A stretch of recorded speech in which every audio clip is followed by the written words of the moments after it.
Agora eu vou chamar o doutor Erlon Oliveira. Ele é médico de formação, cardiologista e intervencionista, atualmente pesquisador do Instituto de Pesquisa do HCOR. Ele também trabalha no Hospital desculpa, Israelita Albert Einstein e HCOR, entre outros. O doutor Erlon, muito obrigada por sua presença. E eu vou trazer aqui, a gente, por falar um pouquinho aqui para a gente sobre há como prevenir a insuficiência cardíaca, quais as melhores estratégias para isso? E foi um tema para um médico intervencionista. Então, é muito importante. Assim, assim, eu já conheço o doutor Erlon há algum tempo e ele sempre fala muito da prevenção, porque ele está vendo o desfecho, né? E sempre batalhando bastante pela prevenção para que esses desfechos, né, intervencionistas não ocorram. Muito Exato, prazer, Patrícia. muito prazer, muito obrigada por sua presença. Nada, o prazer é todo meu. Quero agradecer a todos, quero agradecer novamente ao Fórum pelo convite. É um prazer estar aqui conversando com todos vocês. Quero agradecer a todos que entraram e que estão acompanhando essa nossa discussão. Juntando um pouquinho tudo aquilo que foi dito antes de mim, dizer que dizer que doença cardiovascular é a maior causa de mortalidade no mundo e falar que a insuficiência cardíaca é a via final disso tudo é a gente batendo uma tecla que já vem sendo batida de longa data. E aí eu volto àquilo que a Patrícia já me ouviu dizer algumas vezes, quer dizer, eu como cardiologista intervencionista, quando eu sou chamado no meio da madrugada para fazer um cateterismo de urgência, em um paciente, independente de a fração de ejeção dele ser preservada ou ser reduzida, é porque algo já ficou para trás, é porque algo que poderia ter sido prevenido não foi prevenido e a gente está correndo atrás de um prejuízo que poderia ser evitado. E quando a gente fala de prevenção em insuficiência cardíaca, a gente tem que lembrar daquilo que foi muito bem colocado por quem falou antes de mim, quer dizer, à medida que a pirâmide etária do Brasil foi mudando e à medida que as possibilidades terapêuticas foram evoluindo, a gente foi tendo mais pessoas sobrevivendo mais tempo com as diferentes manifestações de doença cardiovascular e vivendo o tempo suficiente para que houvessem as alterações funcionais e estruturais no coração que vão levar, em última análise, ao quadro de insuficiência cardíaca. Então, prevenção ainda é a melhor alternativa, porque é aquilo que eu falo sempre, quem já viu, quem já me viu falando isso em aula ou na prática assistencial, eu falo sempre que, por mais óbvio que seja, existe um jeito muito simples de não ter problema do coração, que é não ter problema do coração. Então, por isso, é investir na prevenção. Falando especificamente da prevenção de insuficiência cardíaca, a gente tem que lembrar um pouquinho de uma mudança que aconteceu.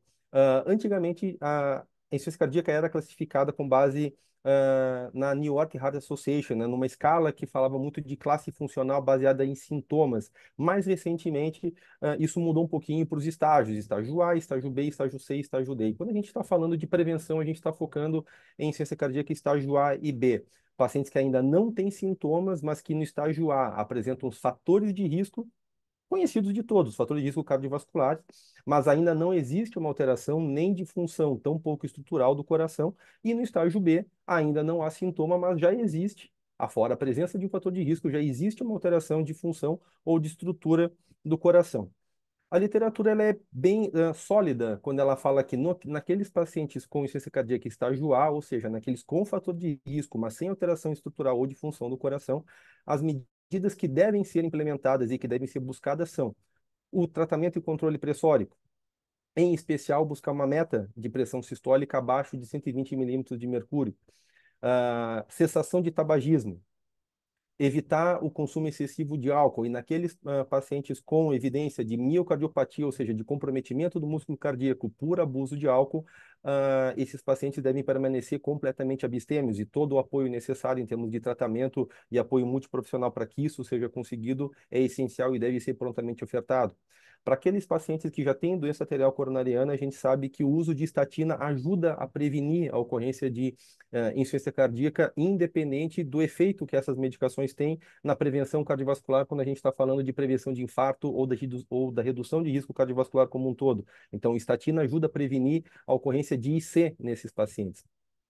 Também a gente tem que lembrar que naqueles pacientes com diabetes, mais recentemente, medicações, os inibidores do SGLT2, mostraram benefício na prevenção de desenvolvimento de insuficiência cardíaca, mesmo naqueles pacientes que não tiveram uma redução significativa dos valores glicêmicos. Então, nos pacientes com estágio A, essas são as, vamos dizer, as recomendações que as diretrizes nos dão, baseadas nas evidências mais recentes. Já naqueles pacientes com insuficiência cardíaca estágio B, ou seja, naqueles que, afora os fatores de risco, já tem uma alteração de estrutura e função, a gente tem, então, umas indicações um pouco mais específicas para algumas classes medicamentosas que também foram comentadas antes de mim.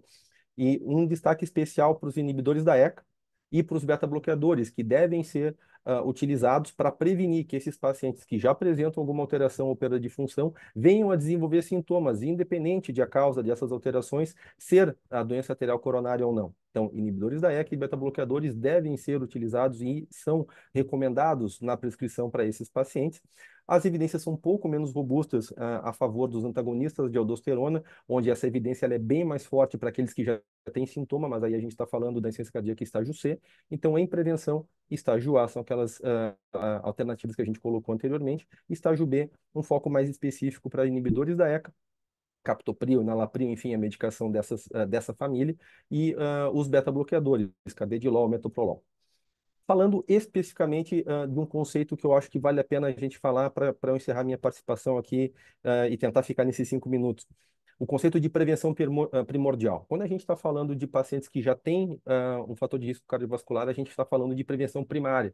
Mas eu gostaria de lembrá-los que a gente pode avançar e um estágio a mais. A gente pode buscar ainda a prevenção primordial, que é investir em bons hábitos de vida. E claro que a gente entende aquilo que também foi muito bem colocado antes de mim, que investir em bons hábitos de vida no sentido de atividade física, no sentido de alimentação saudável envolve uma questão socioeconômica muito mais ampla do que apenas a discussão da evidência de saúde que a gente está colocando aqui, mas a gente consegue evitar o desenvolvimento de C indo um pouquinho mais além, indo na promoção de bons hábitos de saúde para evitar que as pessoas desenvolvam aqueles fatores de risco que já vão colocá-las como uma insuficiência cardíaca estágio A, mesmo que não haja alteração de função ou estrutural do coração, e as medidas que a gente conversou para não deixar que essas pessoas cheguem ao estágio B, e depois inibidores da ECA e beta-bloqueadores para não deixar que as pessoas que já têm alteração venham a desenvolver sintomas.